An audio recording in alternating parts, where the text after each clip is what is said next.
राम राम। सरस्वती ज्योतिष विज्ञान institute of astrology में आप सभी का हार्दिक स्वागत है। अगर आप इस चैनल पर नए हैं तो इसे सब्सक्राइब ज़रूर करें। वीडियो अच्छा लगे तो इसे लाइक व शेयर करें ताकि ज्योतिष के प्रेमियों तक इस वीडियो की जानकारी ज़रूर पहुंचे। लाल किताब में विद्या का जिक्र और पानी का जिक्र, पैसे के रूप में पानी का जिक्र किया गया है। यानी कि इस तालीम में नहर, तालाब या दरिया का जिक्र जब भी आए तो ये पानी का जिक्र है। और पानी का जिक्र धन के साथ करें, क्योंकि लाल किताब चलायमान धन यानी कि जो हमारी रोज़मर्रा की ज़रूरतें पूरी करता है उसको नगद कैश, लिक्विड मनी के रूप में देखती है पानी को, वाटर को। तो जहाँ भी पानी, नहर, तालाब का जिक्र आए, दरिया का जिक्र आए तो वो पानी मान कर उसका नगद धन से आप संबंध जोड़िएगा। इसके अलावा तालीम यानी कि आपने जो विद्या ग्रहण की है, खानावार हर घर में उस विद्या का संबंध, आपकी ज़िंदगी में वो विद्या किस काम आएगी, कुछ काम भी आएगी कि नहीं, सारी डिग्री हासिल कर ली क्या वो पढ़ी हुई तो नहीं रह जाएगी और आप कुछ और विद्या ग्रहण कर काम कुछ और ही करेंगे और वो आपकी डिग्रियाँ, आपकी वो विद्या व्यर्थ ही चली जाएगी। तो बड़ा ही सुंदर बखान किया गया है लाल किताब में इसके बारे में। तो आइए देर ना करते हुए वीडियो को शुरुआत की जाए। तो पानी किस हैसियत का होगा इसके बारे में हम जिक्र करते हैं खाना नंबर 7 में। यानी कि धन किस हैसियत का होगा। मैदान और खेती की ज़मीन को सैराब, सैराब का मतलब होता है तृप्त, उसकी प्यास बुझाने वाला, करने वाला दरिया या नहर का पानी।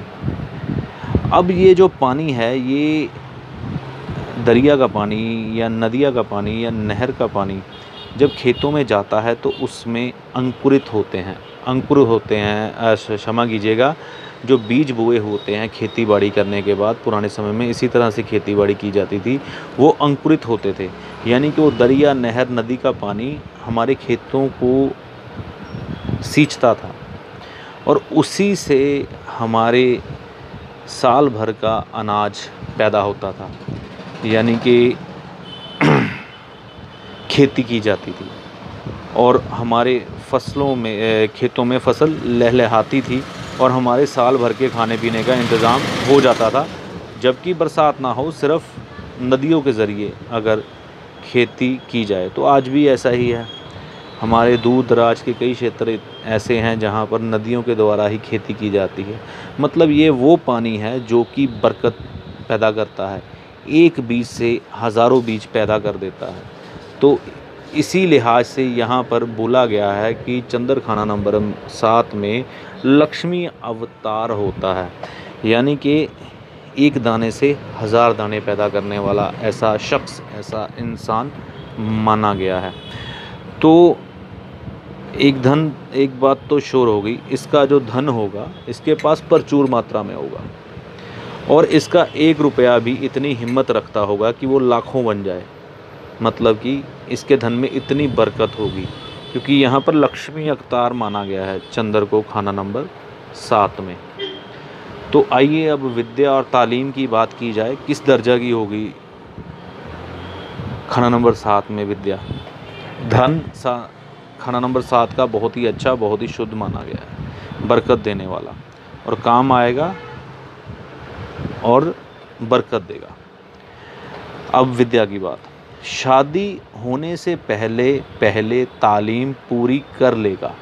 यानी कि अपना विवाह होने से पहले इसकी विद्या, एजुकेशन पूरी हो जाएगी। या फिर तालीम जारी रहे, विद्या एजुकेशन अगर जारी रहे तो शादी रुकी रहेगी। यानी कि इस इंसान के ख़ास तौर पर देखा गया है जिसका कि चंद्र खाना नंबर 7 में हो, अगर विद्या जारी रहे तो विवाह रुका रहता है, विवाह उतनी देर नहीं होता, लेकिन रुकी रहेगी। लेकिन तालीम होगी करामत यानी कि असरदार, बेशक थोड़े ही दर्जे की हो,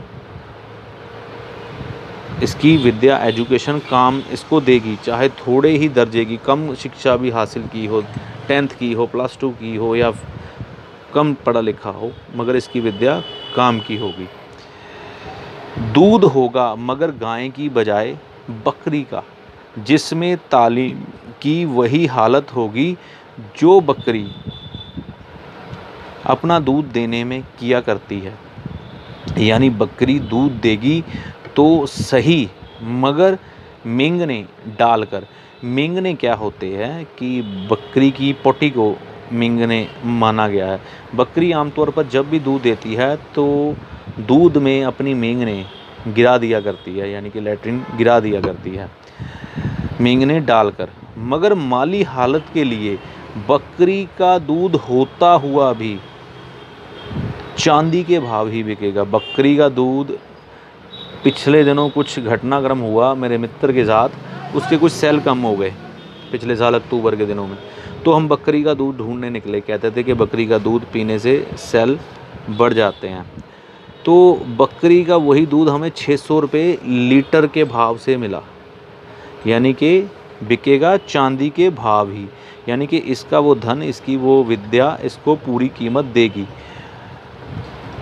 या वह शख्स बजाते खुद लक्ष्मी अवतार होगा, यानी कि इस इंसान को खुद भी लक्ष्मी का अवतार माना गया है। धन दौलत की किसी तरह की कोई भी कमी ऐसे शख्स के पास नहीं होगी, और विद्या इसकी काम आएगी, इसको दौलत कमा के देगी। और वैसे भी चंद्र खाना नंबर 7 वाला ज्योतिष जानने वाला माना गया है, और इसका जो धन होगा वो भी बरकत वाला होगा। तो ये था विवेचन खाना नंबर 7 में चंद्रमा का, जो कि बड़ा ही शुभ है लक्ष्मी अवतार के रूप में।